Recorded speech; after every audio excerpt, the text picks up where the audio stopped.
ఓం శాంతి the డిబేట్కు స్వాగతం. ఈ కార్యక్రమంలో మనం ఆ సంక్లిష్టమైన ఆధ్యాత్మిక అంశాలను భిన్న దృక్కోణాల నుండి విశ్లేషిస్తాము. అంటే ఒక భవనాన్ని నిర్మించడానికి ఇటుకలు, సిమెంట్, స్పష్టమైన కొలతలు కావాలి కదా. ఖచ్చితంగా ఒక పక్కా ఇంజనీరింగ్ ప్లాన్ ఉండాలి. అవును, కాని విభిన్న మనస్తత్వాలున్న మనుషులతో ఒక దైవీ రాజ్యాన్ని, ఒక ఆధ్యాత్మిక వాతావరణాన్ని నిర్మించాలంటే అప్పుడు ఆ భౌతికమైన కొలతలు పనికిరావు. దానికి ఒక బలమైన, ఆ అదృశ్యమైన అంతర్గత పునాది కావాలి. రైట్. అది బాహ్యమైన కొలతలకు దొరకని అత్యంత సంక్లిష్టమైన ప్రయాణం. భౌతిక నిర్మాణాల్లో తప్పెక్కడుందో కంటికి కనిపిస్తుంది. కాని ఆధ్యాత్మిక ప్రయాణంలో తప్పు అనేది మన ఆలోచనల్లో దాగి ఉంటుంది కదా, దాన్ని పట్టుకోవడం ఒక కళ. ఎగ్జాక్ట్లీ. అందుకే ఈరోజు మనం ఒక ఆసక్తికరమైన అంశాన్ని ఛేదించబోతున్నాం. ఈ శివబాబా జ్ఞానమురళిలో బాబా చెప్తున్నారు, ఒక వ్యక్తి యొక్క ఆధ్యాత్మిక విజయానికి 4 ముఖ్యమైన నిశ్చయాలు పునాది అని. ఆ 4 నిశ్చయాలు: బాబాపై నిశ్చయము, స్వయముపై నిశ్చయము, డ్రామాపై నిశ్చయము మరియు చివరగా పరివారముపై నిశ్చయము. అవును, మన నేటి ప్రధాన చర్చ ఏమిటంటే, ఈ 4 నిశ్చయాలు ఒకదానికొకటి పూర్తి సమానమైన, విడదీయరాని వ్యవస్థగా పనిచేస్తాయా? నేనిదే వాదిస్తున్నాను. ఈ 4 ఒకదానితో ఒకటి సమానంగా అల్లుకుపోయిన ఒక సంపూర్ణమైన వలయం. కాని నా వాదనేంటంటే, ఈ నిర్మాణంలో ఒక ప్రాధాన్యత క్రమముంది. స్వయం మరియు డ్రామాపై ఉన్న అంతర్గత నిశ్చయమే మిగిలిన బాహ్య సంబంధాలకు, అంటే బాబా మరియు పరివారానికి అసలైన చాలక శక్తిగా పనిచేస్తుందని నా ఉద్దేశం. అంటే మీరు ఈ అంతర్గత నిశ్చయాలకే ఎక్కువ ప్రాధాన్యత ఇస్తున్నారు? అవును.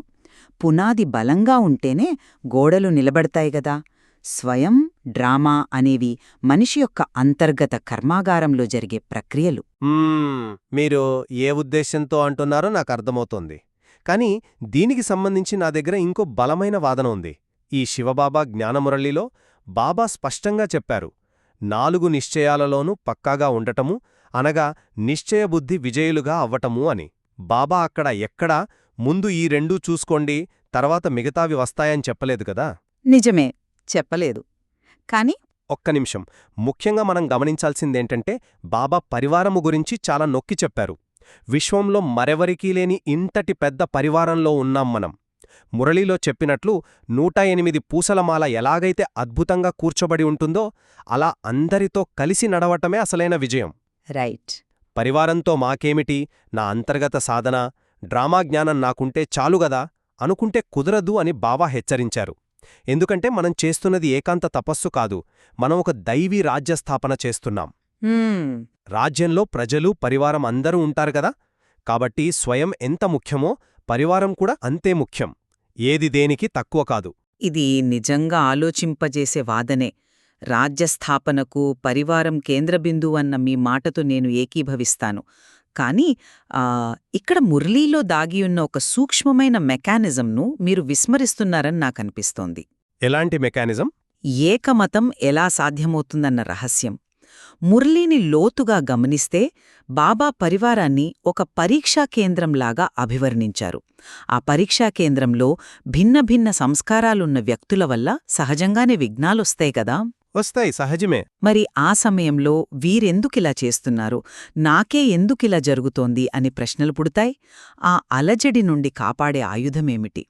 అది బాహ్యంగా ఉన్న పరివారం కాదు, అది పూర్తిగా డ్రామాపై ఉన్న పక్కా నిశ్చయము. అంటే మీరు డ్రామా జ్ఞానాన్ని ఒక ఆయుధంగా చెబుతున్నారు. ఎగ్జాక్ట్లీ. డ్రామాపై పక్కా నిశ్చయం ఉన్నట్లయితే ఒక వ్యక్తి ప్రతిస్పందించే స్థితి నుండి గమనించే స్థితికి మారుతాడు. దాన్ని మురళిలో సమస్యను సమాధాన స్వరూపంలోకి మార్చివేస్తారు అని చెప్పారు. ఒక సమస్య రాగానే మనల్ని సాక్షిభూతంగా మార్చేది డ్రామా జ్ఞానం. కానీ దానికి మూలం స్వయంపై నిశ్చయం కదా. అవును. నేను బాబా ద్వారా స్వరాజ్యాధికారిని అన్న స్వయంపై నిశ్చయం. అందుకే బాహ్య వ్యవహారాలను చక్కదిద్దేది ఈ అంతర్గతమైన 2 నిశ్చయాలే అని చెప్పడానికి ఇదే కారణం. మీరు అంతర్గత స్థితినే ఒక కవచంలాగా వర్ణిస్తున్నారు. కాని చూడండి, మీరు పరివారాన్ని కేవలం ఒక సవాలుగానో లేదా పరీక్ష రాసే ఎగ్జామ్ హాల్గానో కుదించేస్తున్నారు. అలా అనడం లేదు, కాని బాబా పరివారాన్ని అంత చిన్న విషయంగా చూడలేదు. మురళిలో స్పష్టంగా ఒక మాట ఉంది, పరివారముపై ఉన్న నిశ్చయమైతే మీకు 21 జన్మల కొరకు ఉండబోతోంది అని. అంటే ఈ పరివారమే రేపు రాజ్యంలో మనతో పాటు రాబోతోంది కదా. నిజమే. మరొక పాయింట్ చూడండి, ఈ ప్రపంచ వినాశనానికి ప్రకృతి, మాయ అన్నీ సిద్ధంగా ఉండి ఎదురుచూస్తున్నాయి. సమయం ఎందుకు ఆగిపోయింది? మనలో నిశ్చయం పర్సెంటేజ్లో ఉండటమే దానికి కారణం అని బాబా చెప్పారు. అంటే మనం సంపూర్ణులు కావాలని. అవును, కేవలం మనలో మనం డ్రామాను అర్థం చేసుకుని కూర్చుంటే సరిపోదు. ఇతరుల పట్ల పెద్ద మనసు, శుభభావన కలిగి ఉండాలి. లాస్ట్ వారిని కూడా తమకు ప్రియమైన వారిగా భావిస్తూ నడిపించాలి అని బాబా అన్నారు. ఇది కేవలం మానసిక కవచం కాదు, ఇదొక సమిష్టి బాధ్యత. ప్రకృతి మరియు సమయం కూడా మనకోసం ఆగిపోయాయి అన్న మీ వాదన చాలా బాగుంది. కానీ నా ప్రశ్న ఏంటంటే, ఆ శుభభావనను మీరు ఆచరణలో ఎలా తీసుకురాగలరు? ఇతరుల సంస్కారాలు చెడుగా ఉన్నప్పుడు మీ సంస్కారం పాడు చేసుకోకుండా ఉండాలంటే మీకు ముందుగా ఏమి కావాలి? దానికి సహనం కావాలి. మురళీలో బాబా ఒక అద్భుతమైన ఫార్ములా ఇచ్చారు దానికి. పరివారంతో ప్రీతిని నిర్వర్తించేందుకు నాలెడ్జ్ఫుల్గా అయి బాబా సమానముగా సాక్షితనపు స్థితిలో ఉండాలి. ఆ పదాన్ని గమనించండి, సాక్షి స్థితి. అవును, సాక్షి స్థితి ముఖ్యం. ఈ సాక్షి స్థితి అనేది పూర్తిగా స్వయం మరియు డ్రామాకు సంబంధించిన అంతర్గత వ్యవహారం కదా. నేను సాక్షిగా చూసినప్పుడే నాలోని అహంకారం తగ్గుతుంది, ఎవరితోనూ ఘర్షణ పడను. మీరంటున్న ఆ సమిష్టి బాధ్యత, పెద్ద మనసు ఇవన్నీ సాధ్యపడాలంటే దానికి అసలైన పునాది మాత్రం ఈ సాక్షి స్థితే. మీ విశ్లేషణ చాలా బావుంది. అయితే ఇక్కడ మనం ఒక లాజికల్ పాయింట్ దగ్గర ఆగిపోతున్నాం. మీరు సాక్షి స్థితిని అస్త్రంగా వాడుతున్నారు, బాగానే ఉంది. కాని నేను బాబా ద్వారా స్వమానధారిని అనే నష ఎక్కడ్నుండొస్తుంది? అది స్వయంపై నిశ్చయం నుండి. కానీ ఆ స్వమానాన్ని ఇచ్చేదెవరు? ఒక వాహనానికి ఇంజినెంత ముఖ్యమో ఇంధనం కూడా అంతే ముఖ్యం గదా. ఇక్కడ స్వయము అనేది అంతర్గత ఇంజినైతే ఆ ఇంజిన్కు శక్తినిచ్చే బాబా ఇంధనం లాంటివారు. మంచి పోలిక. మురళిలో బాబా స్పష్టంగా చెప్పారు, స్వయముగా బాబ్దాదా ప్రతి బిడ్డను స్వమానధారులుగా తయారు చేశారు అని. ఆ విధాత లేకుండా, బాబా లేకుండా ఈ స్వరాజ్య అధికారానికి అస్తిత్వమెక్కడుంది? మీరు డ్రామా, స్వయమంటూ కేవలం అంతర్గత యంత్రాంగం వైపు మాత్రమే చూస్తున్నారు. నేను బాబా పాత్రను తక్కువ చేయడం లేదు. కాని అసలు ఆ రెండింటికీ మూలమైన బాబా అనే ఇంధనం లేకుండా మీ అంతర్గత ఇంజిన్ ఎలా నడుస్తోంది? బాబాను పక్కన పెట్టి కేవలం అంతర్గత నిశ్చయమే మూలమంటే నేను అంగీకరించలేను. అందుకే ఈ 4 నిశ్చయాలు ఒకదానికొకటి పూర్తి సమానమైనవి. నన్ను క్షమించండి, ఈ ఒక్క విషయంలో నేను మీతో పూర్తిగా ఏకీభవించలేను. ఎందుకు? మీ ఇంధనం పోలిక చాలా ఖచ్చితమైనది. బాబా ఇంధనం అనడంలో సందేహం లేదు. కాని ఒక కారు ట్యాంక్లో నిండా ఇంధనం ఉన్నంత మాత్రాన ఆ వాహనం సురక్షితంగా గమ్యానికి చేరుకుంటుందా? ఆ ఇంధనాన్ని వాడుకునే ఒక నావిగేషన్ సిస్టమ్, ఒక స్టీరింగ్ కంట్రోల్ ఉంటుంది కదా. డ్రామా జ్ఞానం సరిగ్గా ఆ స్టీరింగ్ లాంటిది. ఓకే, స్టీరింగ్ అంటారా? అవును. ఒక వ్యక్తికి బాబాపై అనంతమైన ప్రేమ ఉండొచ్చు, అంటే ఇంధనం ఫుల్గా ఉండొచ్చు. కాని అతనికి డ్రామాపై నిశ్చయం లేకపోతే చిన్న సమస్య రాగానే ఆ ఇంధనమంతా ఆందోళన రూపంలో కాలిపోయి అలజడి మొదలవుతుంది. మురళీలో బాబా అన్న అత్యున్నత వాక్యాన్ని గమనించండి. నేనే కల్పక్రితము కూడా సమాధాన స్వరూపముగా అయ్యాను, మరియు కల్పము తర్వాత కూడా నేనే అవుతాను.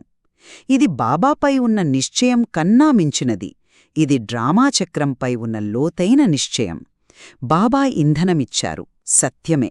కాని ఆ ఇంధనం వృధా కాకుండా అచలంగా ఉంచే బ్యాలెన్సింగ్ ఫోర్స్ ఈ డ్రామా జ్ఞానానిదే కదా. మీరు డ్రామాను ఒక నావిగేషన్ సిస్టమ్గా, స్టీరింగ్గా అభివర్ణించారు. దీన్ని నేను ఖచ్చితంగా గౌరవిస్తాను.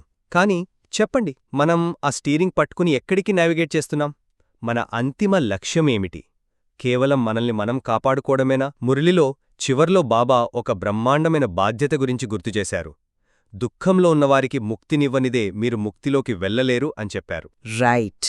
విశ్వకల్యాణం. ఎగ్జాక్ట్లీ. మనం దయార్ద్ర హృదయులై సర్వాత్మలకు మన శుభభావన యొక్క ఎక్స్ట్రా బలాన్ని ఇవ్వాలి అని బాబా ఆదేశించారు. మనం కేవలం మన మనస్సును స్థిరంగా ఉంచుకోవడం కోసం రాలేదు కదా. ఇది బాహ్య ప్రపంచంతో సంబంధం పెట్టుకోవడం గురించి. పరివారం పట్ల మన నిశ్చయం ఎంత బలంగా ఉంటేనే కదా మనం వారికి ఆ బలాన్ని పంచగలం. నిజమే, కానీ ఒక్క నిమిషం. దాన్ని కేవలం మీ అంతర్గత డ్రామా నావిగేషన్తో మాత్రమే సాధించలేము. మనకు పరివారమనే ఒక వేదిక కావాలి. ఒకవేళ కేవలం లోపలికే చూసుకుంటూ కూర్చుంటే ఆధ్యాత్మికంగా ఒంటరివారైపోతారు. అది విశ్వకల్యాణానికి విరుద్ధం కదా. ఇతరులకు ముక్తిని ఇవ్వడం మన లక్ష్యమనడంలో నాకెటువంటి భేదాభిప్రాయం లేదు. కానీ ఇక్కడే మనం సూక్ష్మమైన విషయాన్ని పట్టుకోవాలి. ఆ లక్ష్యాన్ని చేరుకోవడానికి బాబా ఇచ్చిన ప్రాక్టికల్ సాధనమేమిటి? బయటకెళ్ళి సేవలు చేయమన్నా కాదు. మరి బాబా స్పష్టంగా చెప్పారు, 12 సార్లు ఫరిష్తా రూపంలో మరియు 12 సార్లు నిరాకారి స్వరూపంలో స్థితులయ్యే డ్రిల్ చేయండి అని. 24 గంటల్లో నిద్రపోయే సమయం పోను దీనికే ఎందుకు ప్రాధాన్యత ఇచ్చారు? ఆ అభ్యాసం బలాన్ని పెంచుతుంది. అవును, ఈ ఫరిష్ఠా అభ్యాసమనేది భౌతిక దేహాన్ని మర్చిపోయి చేసే ఒక అత్యంత ఏకాంతమైన స్వయం ఆధారిత అభ్యాసం. మీరు ఇతరులకు ఆ ఎక్స్ట్రా బలాన్ని ఇవ్వాలి అంటే ముందు ఆ బలం మీలో ఉత్పత్తి కావాలి కదా. బయట తిరగడం వల్ల కాదు, ఈ అంతర్గత సాధన ద్వారానే వస్తుంది. మీరు దాన్ని ఒక ఫ్యాక్టరీగా వర్ణిస్తున్నారు, కాని నేను పూర్తిగా ఏకీభవించలేను. ఆ ఫరిష్ఠ అభ్యాసం దేనికోసం? కేవలం మీ స్వంత శాంతి కోసమా? మురళిలో ఏమన్నారు? ఎప్పుడైతే మీ ప్రతి సంకల్పము బాబాపై బలిహారమై ఉంటుందో అప్పుడు మాత్రమే మీరు వరదాతలు కాగలరు అన్నారు. బలిహారమవ్వడమంటే పరివారం శ్రేయస్సుకు ధారపోయడం.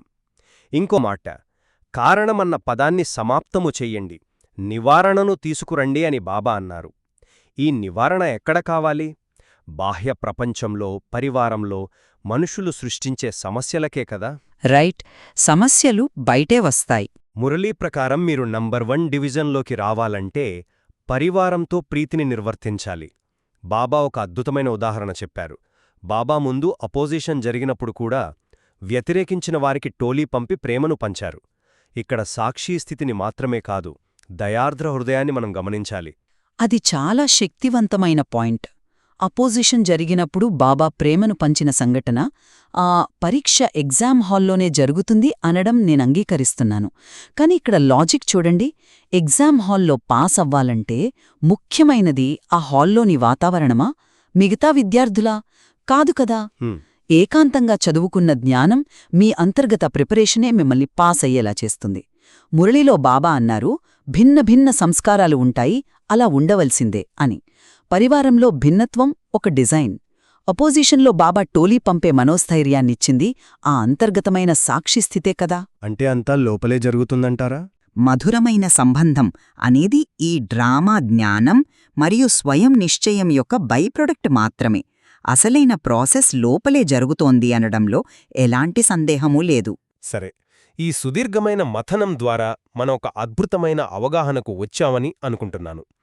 మురళి గురించి ఇంత చర్చించిన తర్వాత నా సారాంశం ఏంటంటే, ఈ 4 నిశ్చయాలు ఒక అద్భుతమైన వలయం లాంటివి. సైకిల్ అంటారు.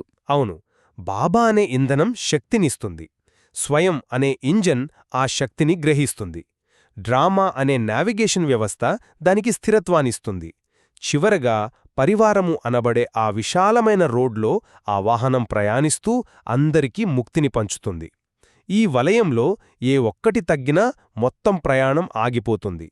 అన్నీ సమానమే అని నేను బలంగా నమ్ముతున్నాను. మీ ఇంధనం, ఇంజిన్, నావిగేషన్ పోలిక చాలా అద్భుతంగా ఉన్నాయి. నేను కూడా ఈ 4 ప్రాముఖ్యతను అంగీకరిస్తాను. ఇవన్నీ ఉంటేనే ప్రయాణం సాగుతుంది. అయితే ఈ చర్చ ముగింపులో నా ప్రగాఢమైన విశ్వాసమేంటంటే, మనిషి ఆధ్యాత్మిక ఎదుగుదలకు కేంద్ర బిందువు ఎప్పుడూ అంతర్గత స్థితే. రైట్. స్వయము మరియు డ్రామాపై నిశ్చయమే మనల్ని నాలెడ్జ్ఫుల్గా ఉంచుతుంది. ఎప్పుడైతే మనం డ్రామాల జ్ఞానంతో నివారణ వైపు అడుగువేస్తామో అప్పుడే మన పరివారంతో సంబంధాలన్నీ ఎటువంటి శ్రమ లేకుండా మధురంగా మారతాయి. బయటి ప్రపంచాన్ని మార్చడం కన్నా మన లోపలి ప్రపంచాన్ని స్థిరంగా ఉంచుకోవడమే అసలైన పరిష్కారం. ఏదేమైనా ఈ శివబాబా జ్ఞానమురళిలో వెల్లడించిన ఈ సూత్రాలు మన ఆలోచనా విధానాన్ని ఎంతగానో ప్రభావితం చేస్తాయి కదా. ఈ సంక్లిష్టమైన ఆధ్యాత్మిక నిర్మాణం ప్రతిక్షణం మనల్ని మనం సరిచూసుకుంటూ ముందుకు సాగాల్సిన ప్రయాణం. అవును, ఇక్కడ భౌతిక కొలతలు కంటికి కనిపించవు. కాని అంతర్గతమైన నిశ్చయంతో ఆ నిర్మాణాన్ని అదృశ్యంగానే మనం ఎంత ఎత్తుకైనా తీసుకువెళ్లవచ్చు. దానికి అచంచలమైన విశ్వాసమే కావాలి. ఖచ్చితంగా ఈ 4 నిశ్చయాలలో మనమెంత పక్కాగా ఉన్నామన్నది ప్రతి ఒక్కరూ ఏకాంతంగా అత్యంత లోతుగా చెక్ చేసుకోవాల్సిన అంశం. ఈ అద్భుతమైన జ్ఞానాన్ని మీలో మీరు మరింతగా అన్వేషిస్తూ ఉండండి. మళ్ళీ మరొక ఆలోచింపజేసే అంశంతో కలుద్దాం. ఓం శాంతి. ఓం శాంతి.